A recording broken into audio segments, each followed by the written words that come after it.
Does the legalization of recreational drugs and the reduction of penalties for non-violent drug offenses hint at a more progressive society, or does it open a Pandora's box of potential issues? That is the question we're examining today. This is not a simple black and white issue, but rather a complex, multifaceted debate that has been brewing for years. It's an issue that cuts across social, economic, and public health domains. The question of whether to legalize recreational drugs and reduce penalties for non-violent drug offenses has stirred up a whirlwind of opinions, with strong arguments on both sides. On one hand, we have advocates who argue that these measures could lead. Calls for a more compassionate and rational approach to drug policy began to grow louder. In 2012, Colorado and Washington became the first U.S. states to legalize recreational marijuana use, marking a significant milestone in drug policy reform. This spurred a wave of legalization efforts across the country, and by 2023, numerous states had followed suit. Simultaneously, countries like Portugal and Uruguay were pioneering their own paths, decriminalizing all drugs or legalizing marijuana respectively. These countries became beacons of progressive drug policy, showing the world that alternative approaches can lead to positive outcomes. The journey of drug policies has been a winding one, marked by periods of strict prohibition and punitive measures, and more recently, a gradual shift towards harm reduction and decriminalization. Each chapter of this history has left its imprint on society, influencing public opinion, shaping legislation, and affecting millions of lives. The past informs the present, and our history with drug policies has undeniably shaped the current debate. The proponents of drug legalization and reduced penalties present a compelling case. Firstly, let's talk about criminal justice reform. The war on drugs has led to an explosion in prison populations, with non-violent drug offenders often receiving harsh sentences. By reducing penalties, we could alleviate the burden on our criminal justice system, leading to fewer incarcerations and reducing the strain on public resources. Imagine a world where someone caught with a small amount of marijuana isn't sentenced to years in prison, but rather offered help or rehabilitation. This could radically change the lives of millions, especially within communities disproportionately affected by stringent drug laws. Next up is harm reduction. Legalization and regulation can create a safer environment for those who choose to use drugs. With regulated substances, users are less likely to face the risk of overdose due to unknown potency or the spread of diseases associated with unsafe drug use practices. It's not about promoting drug use, it's about making it safer for those who choose to partake. Now let's talk dollars and cents. The economic benefits of legalization cannot be overlooked. The legal marijuana industry, for instance, has generated substantial tax revenue in states where it's legal. This revenue can be reinvested in public services such as education, healthcare, and infrastructure. It's a win-win situation. We can potentially decrease drug-related harm while boosting public funding. Finally, the argument of personal freedom. In a society that values individual liberty, advocates argue that adults should have the autonomy to make choices about their own bodies, even if those choices carry risks. The principle here is that as long as you're not harming others, you should have the freedom to do as you please. It's a potent argument that resonates deeply with the ethos of personal liberty. But of course, it's not as simple as it sounds. Each of these arguments comes with its own set of challenges and complexities. How do we ensure the revenue from legalized drugs is used effectively? How do we prevent increased accessibility from leading to higher rates of drug abuse? How do we strike a balance between personal freedom and public safety? These are not easy questions to answer, but they are conversations worth having. By bringing these issues into the open, we can hope to find solutions that are fair, effective, and cognizant of the realities of drug use. These arguments point to a future where drug use is a matter of personal choice and public health rather than criminal justice. Scene script. However, the opposition has grave concerns about the potential consequences of such policy changes. Let's now look at the arguments against the legalization of recreational drugs and reduced penalties for non-violent drug offenses. The opposition believes that such measures could have serious implications for public health, the well-being of youth and vulnerable populations, the economy, and international relations. The public health argument is a potent one. critics fear that legalization and reduced penalties could lead to increased drug abuse and addiction rates. The availability and accessibility of drugs may lower the perceived risk, leading to risky behavior and potentially catastrophic health outcomes.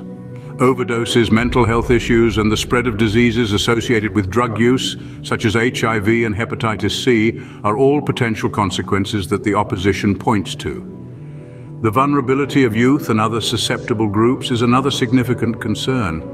Critics argue that these populations may be more likely to experiment with drugs if they are legal and readily available. The developing brains of young people are particularly susceptible to the harmful effects of drug use, and critics worry that legalization could lead to a generation of drug-dependent individuals. The economic argument also carries weight. While legalization could bring in tax revenue, critics argue that it may also come with increased healthcare and social costs. Treating drug addiction and its associated health problems is expensive, and the burden may fall on the public purse. Moreover, critics point out that a society with high levels of drug use may see decreases in productivity and increases in crime, both of which can have serious economic repercussions. Finally, the international dimension cannot be ignored. Countries are bound by international drug control treaties and agreements that prohibit the legalization of certain substances. Violating these agreements could lead to diplomatic fallout and potential sanctions. These arguments caution against a rush to reform, highlighting potential risks and unintended consequences. While there is a growing momentum for change, the opposition emphasizes that any move towards legalization and reduced penalties must be considered carefully with a thorough understanding of the potential repercussions. The debate continues, and as it does, it's crucial to remember that the ultimate goal is to create a society that is safe, healthy, and just for all. The experiences of countries that have already ventured down this path can provide valuable insights. Let's take a journey across borders and oceans to better understand the outcomes and challenges faced by nations that have taken the bold step of altering their drug policies. Portugal, Uruguay, and Canada each offer unique perspectives on this issue. Portugal, a pioneer in this arena, decriminalized all drugs in 2001. This radical shift was spurred by a desperate need to combat a severe drug crisis. The result? A significant decrease in drug-related deaths and HIV infection rates among drug users. Portugal's approach prioritizes treatment over punishment, demonstrating that a compassionate approach to drug policy can yield positive public health outcomes. Moving across the Atlantic, we find Uruguay, the first country to legalize marijuana completely back in 2013. The government controls the production and distribution of the substance, creating a safer environment for users and effectively undercutting black market operations. However, it hasn't been all smooth sailing. This move has led to a burgeoning legal market, generating significant tax revenue that can be reinvested into public services. Nonetheless, like Uruguay, Canada has faced its share of difficulties, including supply issues and concerns over increased youth usage. In these nations, we see a microcosm of the potential benefits and pitfalls of drug policy reform. Portugal's public health improvements, Uruguay's battle against the black market, and Canada's economic gains each tell a part of the story. On the flip side, the challenges they've encountered serve as important cautionary tales. These case studies show that the road to reform is not without its bumps, but also that it can lead to unexpected destinations. Looking ahead, the potential outcomes and implications of drug policy reform are vast and varied. Let's delve into some of these possibilities. Firstly, on public health. If recreational drugs are legalized and regulated, we may see safer usage practices, potentially reducing the risk of overdoses and the spread of diseases associated with unregulated drug use. On the flip side, there's the fear that legalization might lead to increased drug abuse, addiction rates, and negative health outcomes. The crucial factor here would be the implementation of robust education and prevention programs alongside legalization. Secondly, let's talk crime rates. Reduced penalties for non-violent drug offenses could ease the burden on our criminal justice system, leading to fewer incarcerations. This could have a ripple effect, reducing crime rates associated with drug trafficking and possession. However, Skeptics argue that this might inadvertently encourage drug use and potentially other types of crime. The key here lies in striking a balance between regulation and freedom. Finally, the economic implications. On one hand, the legal sale of recreational drugs could be a new source of tax revenue. This money could be reinvested in public services such as education, healthcare, and infrastructure. On the other hand, critics argue that the economic gains may be offset by the costs associated with increased addiction treatment and healthcare expenses. As we weigh these potential outcomes, it's equally important to consider the ethical implications of drug policy reform. This includes respecting an individual's right to autonomy and questioning the morality of punishing non-violent drug offenses with incarceration. It's also worth noting that these potential outcomes are not mutually exclusive. It's possible to experience both positive and negative effects concurrently, depending on how the reform is implemented and managed. The future of drug policy is uncertain, but one thing is clear: the choices we make today will shape the world of tomorrow. As we've seen, the debate over the legalization of recreational drugs and the reduction of penalties for non-violent drug offenses is far from simple. It's a complex interplay of public health, personal freedom, economic implications, and societal impact. Advocates champion the potential benefits such as reduced incarceration rates, safer drug use practices, and economic gains.